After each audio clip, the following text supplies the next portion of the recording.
This is the Soul-Filled Sisterhood podcast, and I'm your host, Nicole Burgess, licensed marriage and family therapist and an empowerment coach for women. The information shared in this podcast is not a substitute for seeking help from a licensed mental health professional.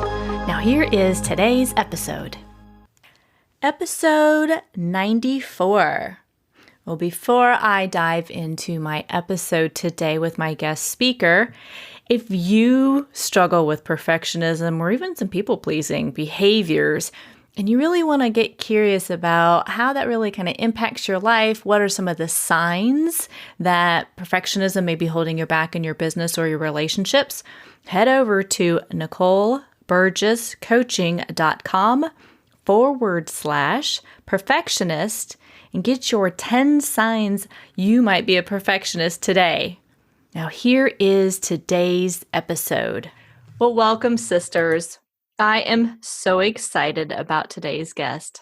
Today, I have Jody Flynn. She is of Women Taking the Lead, and she's an executive leadership coach, a podcaster, author, speaker, and a workshop facilitator for people leaders. Rising women hire Jody to improve the skills that advance them to the top levels in their career and industry. She is the host of the critically acclaimed Women Taking the Lead podcast and an Amazon best-selling author with her book, Accomplished: How to Go from Dreaming to Doing. And I have to say, ladies, I've been following Jody now on and off for years, and her podcast, this is her 5th year of doing her podcast. So this is so exciting. And again, I'll have her podcast link in the episode show notes. Jody has spoken at the Massachusetts Conference for Women, the Maine Women's Conference, and Podcast Movement.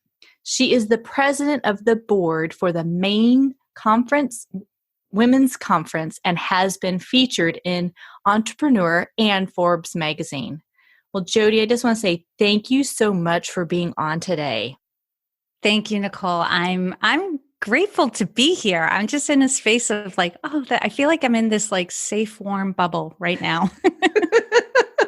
Beautiful.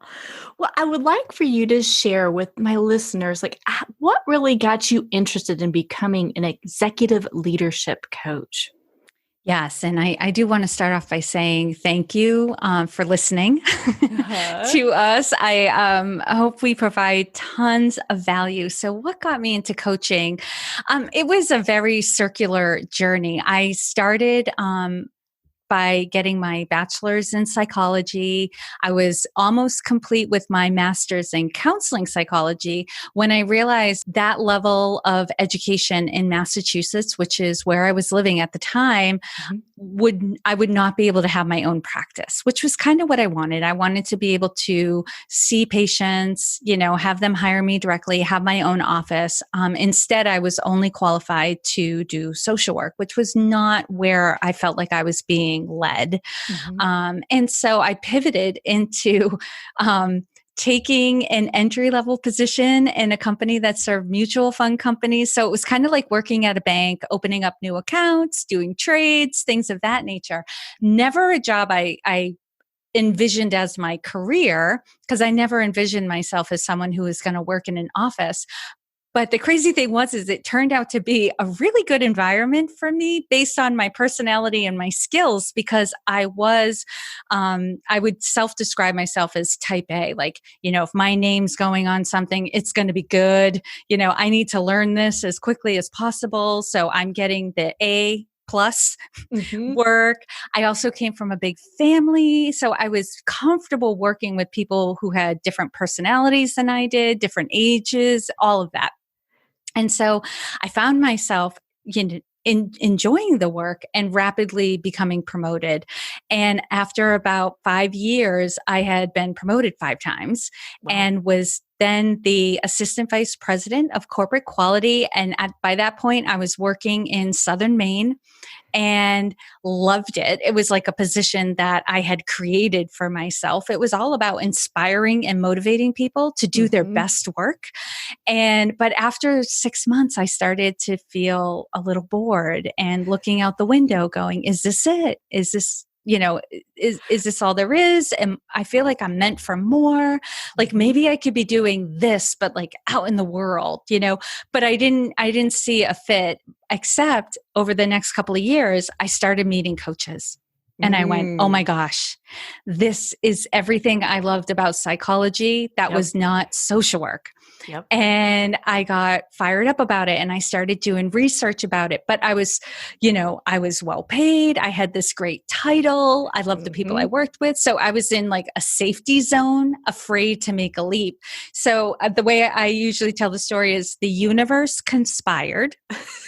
And I went through, yes, the universe will do that. It will tap you on the shoulder. And if you don't listen, it will push you. It will push your shoulder. And if you don't listen to it at that point, it will really start tapping. And then it will give you a full-on shove. And so I got a full-on shove by that point in the terms of 2 acquisitions that we went through. In the first acquisition, I kept my job, which was what I wanted. And in the second one, they outsourced our positions, which is what I wanted. And so by then, I had already been working on my certification for coaching. And so when I ended my job, I actually started my business at that point. And initially I started out because I wanted to get away from business and get away from corporate. I was so tired of it at that time and burnt out from it that I was like, I'm going to be a life coach and I'm going to help caregivers work on their self-care and having balance and, discovering what their life purpose is, which was very noble, but I didn't have a lot of street cred in that regard because I was focusing on caregivers and I didn't have children and I wasn't taking care of, elderly parents or, anyone who needed care at that point. So, but I had joined a BNI or Business Networking International networking group. And a couple of the women in the chapter who actually did not have children came up to me, after I'd been in the group for a little while, separately. Interesting. They each didn't know that the other was doing this. And they each said to me along the lines of, I don't have kids, but I like you and I like what you're talking about. Would you work with me? And I was like, yes, it's, the same process, just different jargon. But that was what started me back getting into my zone of genius, right? I was good at that. I was good at being a leader. I was good at getting promoted, right? Getting better at the next level and the next level and going within and without to discover what it was going to take to get to that next level. And so I started working with my clients at that point, men and women, in their businesses to work on their leadership and how they were showing up in their business to get, better results. And over time, it just evolved. And then when I started my podcast focused on women and was called Women Taking the Lead. And it was such a hit and got such a reaction that I was like, okay, that's what my business needs to be and needs to focus on. And so I started focusing on women. I changed the name of my business to Women Taking the Lead, which is what it is today. And I started working with a lot of women who were either micro business owners or they were higher level leaders within organizations. So mid-level to high-level leaders within organizations. And the more and more I focused on that group, I was like, this is it. This is who I'm meant to be working with. This is what I'm meant to do. And so I nestled right into that. The label is executive leadership coach, to just clarify more what I do. But it's really helping the leader to hone their skills and bring more self-awareness, presence, and influence to their business and their relationships. Well, I love that. And first and foremost, you sound like so many of my other guests who we all go through this as our own, business owners. Like we need to sometimes step away from what we had been doing, like you did with your corporate job. And we're like, no, I'm not going to do this. I'm going to do this thing over here. And you have to like try it out for a little bit. Yes. And then you recognize you're like, no, this is not working for me so well. But what the soul keeps calling you to do, it will find you. And I love, again, like you said, the universe kept tapping on your shoulder and you got more and more clarity with things. People then came up to you. It's not like you're out like, hey, come work with me. You've got to work with me. Or if you did, it was still in a way that really just resonated with the women you were in front of. And Yes. yeah. I was going to say what came to mind, if you've ever seen Simon Sinek's TED Talk about the golden circle, where, Yes. there's a certain percentage of the population that without trying, they get you. Mm-hmm. Right. They're your people and they get what you do. He then talks about, the craft and in business is to really get good at communicating with the people who don't get you right away. Mm-hmm. To describe what you do. But yes, these two women represented that population who are like, I'm hearing what you're saying and it sounds like me. Yeah. I think we're meant to work together. Yeah. Which is beautiful. And ladies, I will look that TED Talk up and put it in the show notes as well, because he's gotten some really good TED Talks out there and I think apply to both men and women in their businesses. And again, it's like when we take these leaps into this unknown and we take these steps and like, okay, and let me try it out. You will then pivot as you do the thing that you're attempting to do. Like, does it work out? Does it not? And I love that as you continue to follow that path, it just lifts you up even more and more. And as you said, really honed in on your zone of genius so that you can really make a big ripple impact into the world by helping these women really step more into their own leadership skills.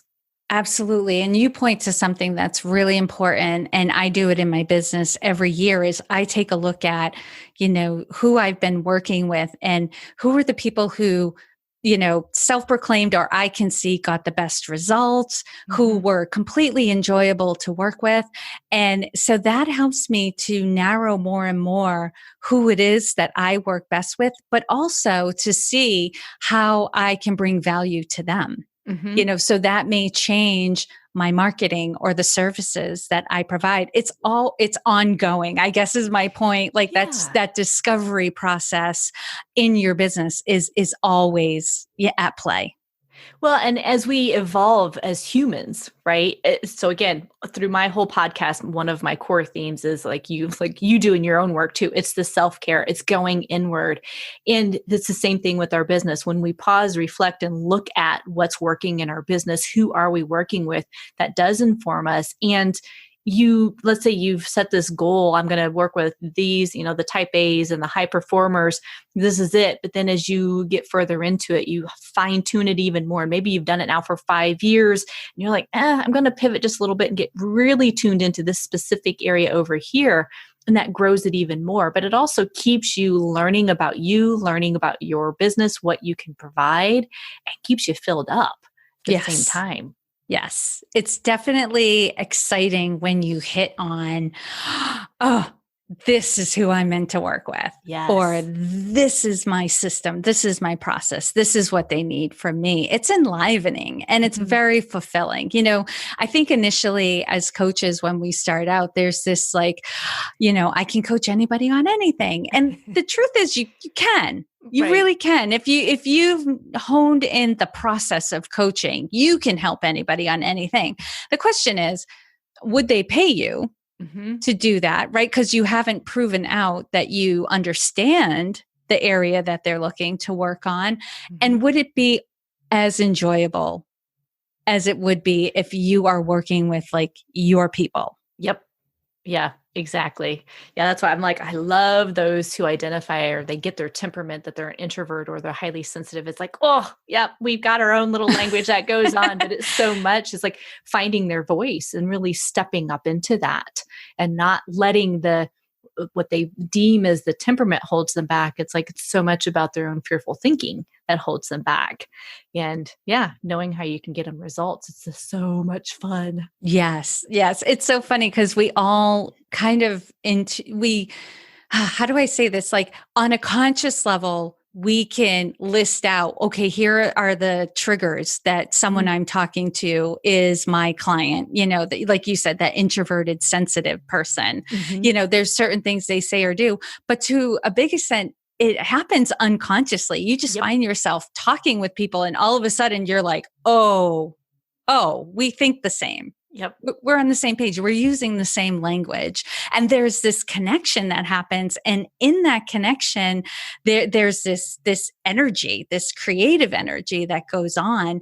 And that's the beautiful thing in coaching, or for any service provider, when you know who you have that energy with, so much can happen so quickly because you have that level of a relationship.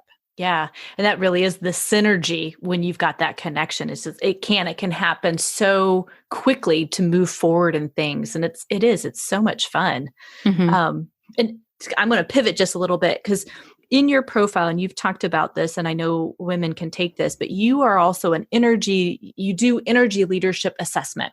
So share a little bit about what that is. And so I know for most people, they know that I've done the Myers-Briggs certification and have not made it all live on my website, but I do that because I love it.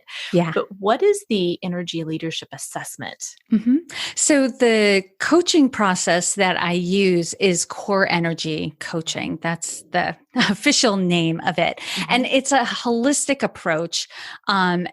It is based on a myriad of competencies, like cognitive behavioral, metaphysics, some Reiki, all of this stuff. So it has a lot to do with energy and energy signatures. So the thoughts you have an energy signature. Emotions have energy signatures, and behaviors, all in combination.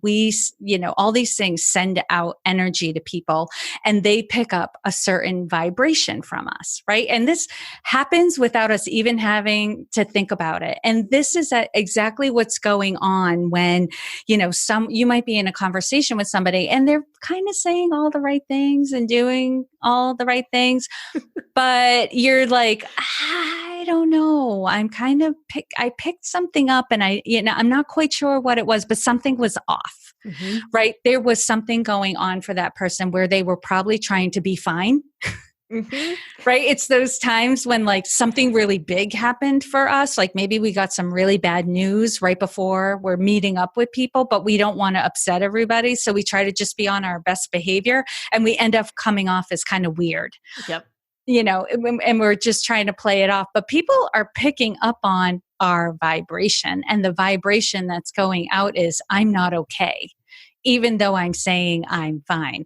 And so with the energy leadership assessment, what I love about this tool is it measures your energy signature both on like a day-to-day basis, like your normal day, like no high highs, no low lows, but it will also capture your energy when you're under under acute stress, right? So you receive bad news, or you almost get cut off in traffic, or you're behind on your goals or your day, right? And the tension's starting to build. It captures like how you respond and then what's going on under the surface, because we all have different reactions to stimuli. Yeah. So, we've all been cut off in traffic, but we haven't all responded the same way to getting cut off in traffic. So what it takes a look at is, and what we're inquiring into when I have someone do the energy leadership assessment is, what is the belief system way underneath the surface that is causing you to respond the way you respond, right? Good, bad, or neutral to anything. Yep. And so what I love about this tool is it gets right to the heart of what is going on, like under the surface that's burgeoning up in all different areas of your life. And if we can get at the belief that is working against you, right, and causing you to experience more stress, right, than is what you're wanting, in terms of the life you want to live or the goals you want to achieve, this belief system is holding you back from having that. If we can discover what that is, we can shift it. I love that. One, I love that it's holistic because it brings in everything. That's part of my training is the mind, body, spirit. Two, you do not shy away from even talking about it. I mean, I can hear it in your voice, how you just get excited about it, which is beautiful. Love it. and I love that there are so many different assessment tools out there. And I encourage people, I'm like, take various ones, because I'm from the belief system that the more you start to understand you, one, it raises your own awareness. And then two, you've got more ability to make changes that are in alignment with who you are meant to be and who you are, whether that's your value system or what your soul's calling you to do. Mhm. This sounds like this is another beautiful tool that really helps people, helps women get to some of the core things that may be like holding them back or getting in their way from taking that next step. Oh yeah, it is amazing. I can't speak more highly of it. And it's the tool I lean into the most because I find it the most helpful. Don't get me wrong. I also will use Myers-Briggs. I will Mhm. use DISC. Those are great Yep. personality indicators, and they're great for working with teams or people who are, trying to develop themselves working within a team. It's amazing.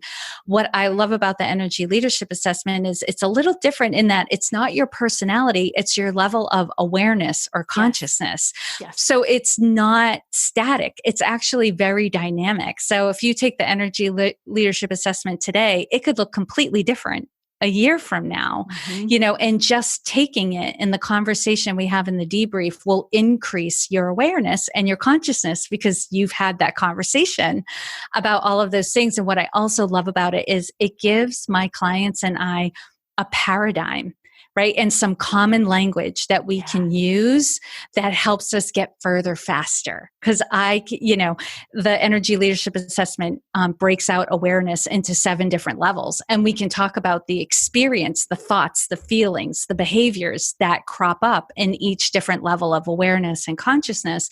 So that when something happens and we're kind of dissecting something that's going on within their business or within their life, we can point to what was the experience you were having. Love That it. was the energy level you were coming from. Yeah. What drove it, and which level of awareness or consciousness would you like to take back into that situation? It's amazing. It, it Amazing. it is. It is. And I do like that it's not static. It that you have opportunity to continue to raise it and to change it. But it all goes back to awareness. That's the stepping stone for everything, just to be aware of what are you telling yourself and kind of where you are in that moment. And that, yeah, it can change. It can absolutely change. And I love how you said that. Awareness creates opportunity. And I tell my clients, I was like, you can choose anything you want. There's no right or wrong. Mhm. Different choices present different end results, Yes. right? There are consequences. There are good consequences to Mhm. changing your behavior. There can be negative consequences. It almost doesn't matter what it is. And I hate using the words good, bad, right, wrong, Right. positive, negative, Yeah, I right? get Because it. it all is what it is. Like you get what you get, But do you want something different? Yeah. And if you want something different, you have there's a choice that you Correct. can make that will get you a different result. But like I said earlier, it has to be genuine because otherwise you're just faking it. Yeah. When I was laughing when you were talking about even just how you were giving the example, I could hear your energy level go down. And I was laughing because I've done an episode on the good girl mask. And I know so many women identify with being the nice girl, the good girl. I mean, we've got years of training to hide behind that. Everything is good. I've got my smile plastered on my face, even though I'm totally exhausted. Yes, I'm Right. great. So, Right. I yeah. know. Like you went to that event because you said you would. So you stayed in line with your identity of being the good girl, but ultimately you're exhausted. Was that good? I, Yeah. I don't know. Yeah. I And don't know. it goes back to like what you're saying too. It is when we decide whether we're going to do something, not do something, or decide on whatever that choice is, it's going to, the result, the consequence is going to be whatever it is. And like you, I struggle sometimes with the good, the bad, the positive, negative. It's like, it's both Yeah. it's all of that. But if we get stuck Yes. in that label, then it's like, oh, well, see, I just do this all the time and it's never going to change. It's like, whoa, whoa, whoa, back it up. Let's start paying attention to what are you telling yourself and what that belief is underneath that. Right. So, And I think one of the most powerful things that comes out of the energy leadership assessment, and, if they choose to continue on and do coaching around it, is, my clients start to see that they are at cause in their life. And I'm not saying they are to blame for their life, because this isn't about blame. No. But it is saying that you are a central figure in your life. You have an impact. Yes. And what you say and what you do and how you say it and how you do has a ripple effect and impacts the people around you. So what if you did it differently? Exactly. Not as a manipulative thing. Like, Right. oh, if I change, I want them to change, so I'm going to do this to make them change. It's like, no, like, what if you really just changed because you wanted to change? Focus on that. And I'm telling you, it will have an impact on the people in your life. So let's just piggyback off of that little concept right there. So you talk about really working with the leaders, again, the type A's, the high performers, whether it's in an organization or their micro organizations. And you've talked about, like on your website and in your podcast, about they still, when they kind of bump up against their own stressors, where it's people pleasing can start to come out, or that perfectionism starts to come out, their own fears start to come out. What are some of the things, like how does that show up with some of the leaders that you work with, or kind of manifest for them, where they can begin, as they start to have that awareness, go, oh, time to pivot, or time to make that little sideways move, so they can make a better change? And as you were just talking about, it does make a ripple effect to their teams, whether they are conscious of it or not. The team members, when you're doing it with integrity and with consciousness, it starts to spread. Right. So how does that kind of show up for some of the women that you work with when they're leading others? Where does the P's show up? Yes. So let's take this back a little bit historically. And I think a lot of the women listening are going to chuckle to themselves as I say this, because when we're, first coming out of college, right? Or even while we're schooling, typically we're individual contributors. And for those of you who hated working in groups, I'm probably talking to you right now too, because you couldn't stand that people were not putting in the same level of effort and intention into the work. So it just drove you crazy, because you just wanted to do your work, play your part, and turn it in and be judged on your own effort, right? That's the frustration. So we go through school like that.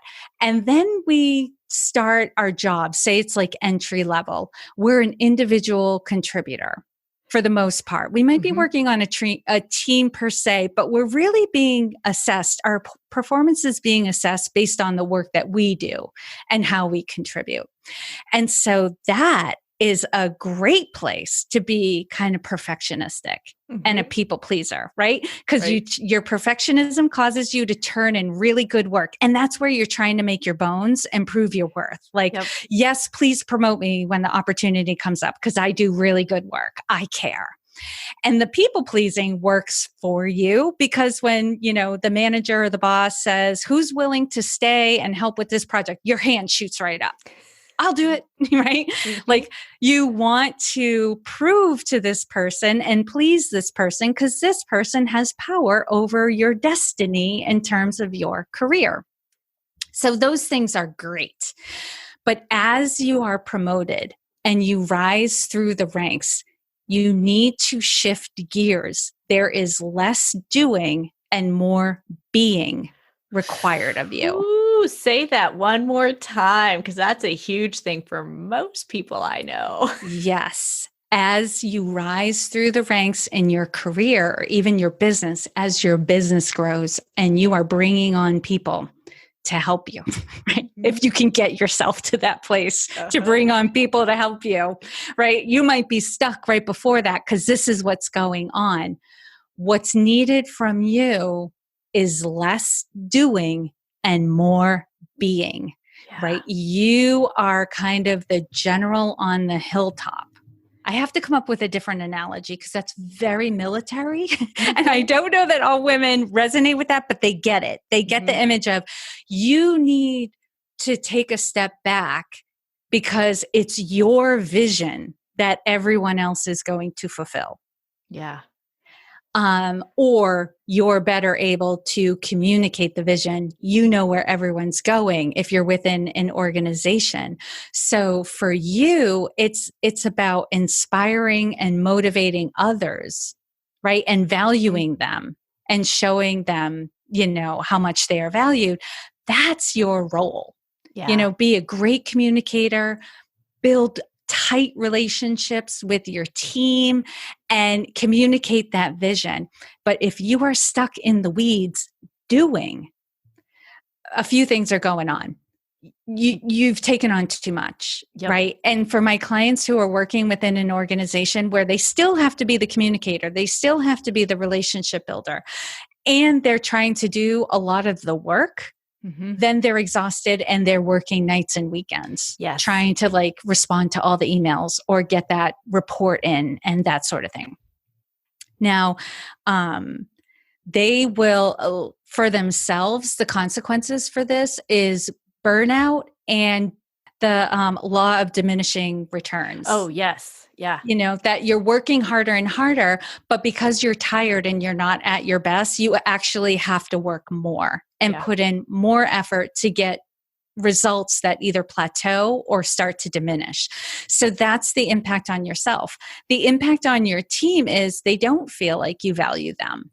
They don't feel like you trust them, and you're actually holding them back in their careers because you're not giving them opportunities to grow and develop by delegating the work to them. That right there, Jody, is so counterintuitive to some of the leaders and managers that I've worked with in the past. And they're just like, yeah, but I'm doing this. I'm like, yeah, but in my perspective, if I were in their shoes, it's like, hey, you don't trust me. Right. There are some things that go on. And remember earlier how I talked about belief systems and how the energy leadership assessment will uncover belief systems? It will uncover some of this. Yeah. It's quicker if I just do it myself. Yep. I don't want them to feel as overworked as I feel, so I'll do it to protect them. Yes. If you want something done right, you got to do it yourself. Boy, those are strong beliefs. I can hear all those. Yeah. All of them. And I could probably rattle off a few more, and people are nodding their heads and go, because a lot of us, this is even how we were raised. Yeah. I remember my parents telling me these things. Oh, it's quicker if I just do it myself, right? I don't want to have to take the time. It'll get messed up, blah, blah, blah. That's a lack of trust. Yeah. And other people. Now, typically people who are perfectionists feel that at some point in the past, they've gotten burnt by trusting somebody else to do their part. Right. But when you're a perfectionist, and it's usually we direct our perfectionism towards something we really care about. So if somebody let us down in that area, they've let us down in an area that we really care about. Yeah. So what I had kind of ended my story on was the shifting of the belief. So this is one of the areas where I'll help my clients. It's really shifting your perspective so you can see things differently, and thus you take on a different belief. That by delegating this work, I'm giving my teams opportunities because I care about them. Yes. Right? I want them to grow and develop. I actually had one of my clients, she was on the verge of collapse. She was so exhausted. She's like, I can't keep going on like this. I can't keep going on like this. Something's got to change and I don't know what to do. And I'm getting asked so many questions and I'm trying to get all the work done.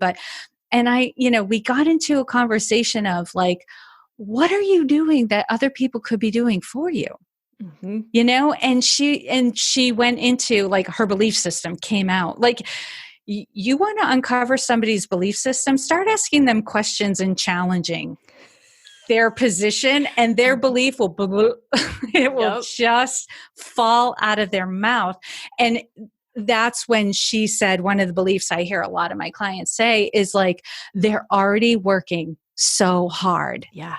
I can't possibly give them more. And when I said to her, what I asked her was, have you asked them? Yeah. Have you asked them if they're too overworked? Yeah. Not if they want the work that you're going to give it to them, but ask them, do you feel overworked? Could you take on more? Would you be willing to take on more? How about our next call? She's like, Jody, that one question you asked me, did I ask them, was worth every penny I've paid you thus far and every penny I will pay you in the future. Yep. Because she did ask them, and they were eager to take some of the load off of her because they could see that she was overwhelmed and stressed and tired, but she was so defensive about doing all the work or a big portion of the work that they didn't dare go there, right? Because she's the owner of the business, she's the decision maker, that sort of thing. And when she opened up that conversation, her team actually brainstormed on all the different ways that they could take stuff off of her plate. Wow. Yeah. Beautiful. But it's the simple things. And like you said earlier, when we're in the weeds, it is so hard to zoom out and see what is really going on. But it's like, man, when you just ask, it's amazing what can change in an instant. Yes. When we are in our stress reaction, and she was clearly in a stress reaction, we can't see solutions, right? We only see what happened in the past. Yeah.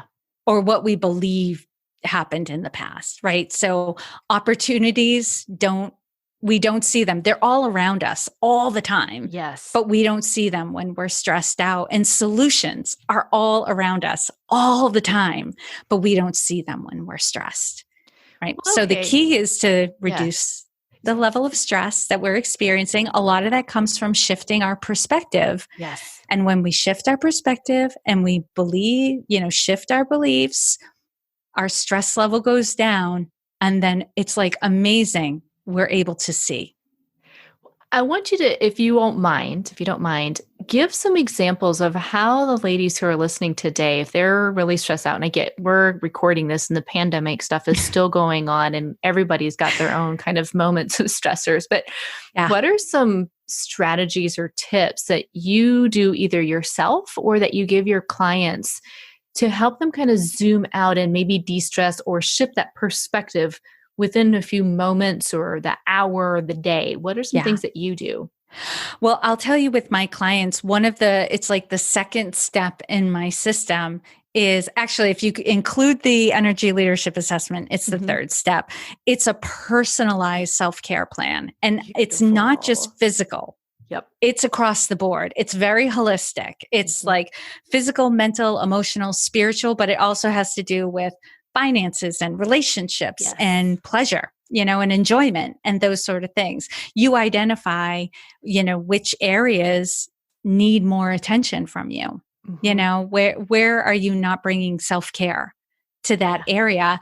And I have them identify 3 things that they will take on regularly, that will have a high impact on, say, we use the term, like your bucket, like that just fills your bucket.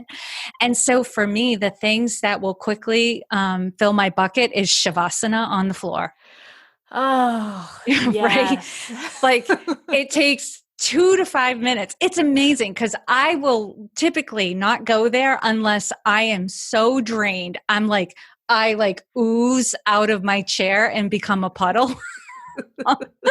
on the floor because I'm so drained. Like something happened, or it was the straw that broke the camel's back. All of a sudden, I'm like, whoosh, no energy, and I know what I need to do. I get in Shavasana, and I'm telling you, within 5 minutes, I'm like, okay, I can go back. I can do this again. I'm good. That's the extreme. Meditating, also wonderful. Going for walks in nature. Where I live, I'm not too far from a trail. So I will go. I mean, it doesn't even require the trail. Sometimes it's just like go out the front door, start walking. I've got 10 minutes. I'll put on a timer. I'm like 5 minutes out. When the timer goes off, I turn around and I come back.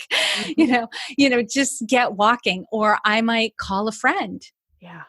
Or reach out to somebody. I think I shared a story like right before we started recording where like earlier I was getting frustrated. So I texted my boyfriend and he sent me this amazing text back. And I was like, that's why I text you in these moments, right? Because he gets me, so things like that, like those are things like personalized to me. That are self-care to me. I know other people that will get up and do jumping jacks and that's their thing, or they'll go read. So it's really identifying what for you fills up your energy bucket. There's the quick things and then there are things that like probably give a bigger hit but might take longer, but knowing which situation calls for which, activity. And the exercise you have the ladies go through is very similar to what I do with my clients as well. And I think there's a key to having it written down as well, and then practicing that again and again and again, because when you get in those stressed out moments, we know from brain wise that when you're in the front part of your brain, that's where your coping skills are at. That's where, you can think about things, you're rational. But if you start to get so stressed and you're in the back part of your brain, that also like, I don't know what I do. What am I supposed to do? I don't get it. Yeah. We can forget those skills that we have. So to have it written down now, oh yeah, I can refer back to that. Or like, what did I do yesterday that felt really good? Yes. And I'm going to talk about something. This is hard for most people. But it's also one of those things you can get like the snap of a finger, because it all depends on, where you're at and the practice of it. But not judging yourself for where you are, right? Energy goes up and energy goes down. That's what it's meant to do. It goes up. It's like an ocean wave. It goes up and it comes down and it goes up. And when your energy is up, that's the time to do whatever it is you want to do with that energy. And when energy comes down, it's time to back away and go more inward. Right? And take a break and take a rest. And it's okay. And it's normal and it's natural. I think one of the hardest things for me, the practice is don't judge it. Yeah. Don't judge it. Yeah. There's still, like we were talking before I hit record, man, I still have a lot of inner chatter that goes on. Like, you ought to be doing this. You should be doing this. Like, dude, seriously. Right. We talked about this, especially now during the pandemic. Right. It's so the uncertainty and the unknown is so draining. Yeah. For humans, right? Not just for the person who's listening. It's not just you. Right. Everybody is experiencing this right now. So a lot of it is just being kind to yourself. Yeah. Every day, be kind to yourself. Every day, be gentle with yourself. Yeah, for sure. And I think you've hit a point on that too with the pandemic. When we're making changes in our life, oftentimes it's a conscious decision that we're changing. We're doing something different. We're going after this promotion, or we're changing leaderships, or we're going to start delegating things. We're choosing that. So in a quote, we're controlling things, right? Yes. This is outside of our control, and it doesn't have an end date at this point in time. And so, it's like this ongoing unknown. It kind of wears on you, and it can take your energy, like you're saying, down. And just recognizing like, again, you're not alone in this. And that, what do you do to make yourself feel held in that moment, to just take that deep breath, or calming you. So you're not just continuously, I call it like right now, you can't see it, but I'm balling up my fist. Like your body's so tight, because you're just like, oh, I've got to figure this out. Oh my gosh, this is awful. It's like, what do you need to do to relax that a little bit? Right. Right. And you and I were talking about how, that the mental mind trap of like, oh my God, I should be taking advantage of this and like getting my book written, or, creating that new product, or, whatever it is, like, no, this is not like taking a long vacation. To go away and spend focused time on something. Like, what's going on? You might be out of your normal routine, and life, like, I want to put this in air quotes, might have slowed down a little bit, but it's not in the way that is conducive to being highly productive. Right. Right. And this is where perfectionists can go crazy. Yes. During this time, it's because like, I should be on top of things. Every spare moment should be used for something productive, but there's so much going on, there's so much coming at you, that, if you continue to push yourself, you're going to exhaust yourself even more. Yeah. Right. But if you're just like, I'm going to reiterate it, like, be kind to yourself. Take on those self-care practices, get through the day, connect with people, that right now is great. Yeah. And if you don't know what those things are that help you feel held, supported, raise your energy, get curious, like what Jody and I are talking about. Look at the different relationships in your life. Who in your life really does make you feel supported? Look at like different types of exercise. I know a lot of times we talk about on here, like yoga, gentle stretching, things like that, that can really just get you back into your body. all of those things help you release. Meditation, big in this show, and mindfulness is big in this show. But start to look at like all these different avenues of your life and just get curious. It's not about judging it. And then make yourself a little list like, oh, this helps me, this helps me, this helps me, so that you can go back and refer to those every day that you need to. Well, Jody, I'm curious. I know I've got a couple other questions, and I could literally have this conversation for hours with you, but I want to kind of pivot really quick and just ask before we end, what is your soul calling you to do these days? Like, what are you kind of going for? What you doing these days? Well, I would definitely say, like we talked about, like what my soul is calling me to do is just be gentle, go a little slower, take it a little easier. And that's not to say it's unproductive, because actually there are certain things that we do that we are actually more powerful doing them if we slow down and we do them consciously and with intention. So it's not like a powering down. It's more of a harnessing. Ooh, I like that. The power and energy. Yeah. To just go a little slower, be a little more conscious, be mindful of what I'm doing. And what's calling to me right now is that question of how can I serve, my women better? What do they need from me right now? And how can I bring the most value to them in a way that feels good to me as well, right? That balance. Yeah. And that's an inquiry I'm in right now. I'm really just at the beginning stages, and it was just because I've finally paid attention to my inner nudges to slow down, to, take it easier. And so I've been doing a little more meditating with pen and paper next to me. Beautiful. To be in that inquiry of how can I serve? How can I serve them? Yeah. I love it. And you've hit it though. It's serve the women that you want to serve and work with, but also that's in alignment with you too.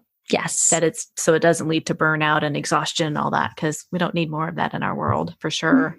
No. And I find when I'm, when it serves, I don't know if serves means the same way, but it's in alignment with me and feels good with me. It typically serves them as well. Yeah. It's so amazing. And also keeping it simple. That's something I took on 2 or 3 years ago. And boy, I realized that I can still bring the wow factor by keeping it simple. And in fact, I more often get the wow factor by keeping it simple. I think we humans, especially in our country, the US, we seem to overcomplicate a lot of stuff. Yes. It's like simple can be extremely powerful. Yes. Yes. Well, ladies, I'm going to have Jody's website, which is womentakingthelead.com. It'll be on the show notes, along with her social media and how you can connect with her. She also has a guided exercise to remove energy draining things that maybe you're putting up with. And if you go out to womentakingthelead.com/tolerations, you can also use the coupon code SOULFILLED, all one word. And again, I'll have it on the show notes, and you can go take advantage of that.